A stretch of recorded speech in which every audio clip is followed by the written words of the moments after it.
Hello Argentine fan, যেখানে Dybala আজকে 10 নম্বর jersey পরে মাঠে নেমেছে।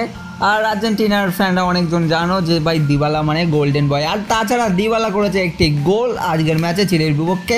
তো ম্যাচ জেতার পরে অবশ্যই মেসি সহ আর্জেন্টাইন কোচিং স্টাফ সবাই কিন্তু দিবালার প্রসঙ্গে অনেক কিছু বলেছে। সেখানে সবথেকে বড় ব্যাপার যে দিবালা আগামী 10 নম্বর, এটা মানে কোনো কথা হবে না ভাই, দিবালাই 10 নম্বর। দিবালা ছাড়া 10 নম্বর জার্সি পরা আমার তো মনে হয় কেউ সঠিক ছিল না। এবং এখন তো সঠিক সহযোগ্য দিবালাই 1 নম্বর যোগ্য যে 10 নম্বর জার্সি পরা, তো অবশ্যই পেয়েছে।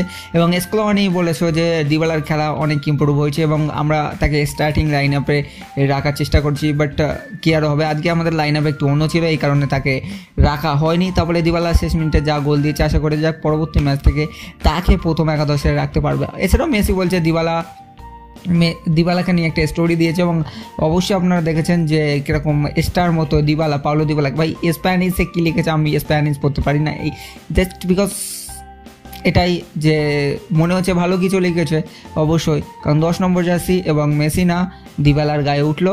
আমার খুব দেখে ভালো লাগলো। আপনাদের মতামত নিচে কমেন্টে জানান। দিবালা 10 নম্বর জার্সি পড়েছে, এর জন্য লাইক করো, শেয়ার করো, সাবস্ক্রাইব করো চ্যানেলটিকে। পরবর্তী ভিডিও আবারও দেখা হচ্ছে তাহলে বন্ধুরা।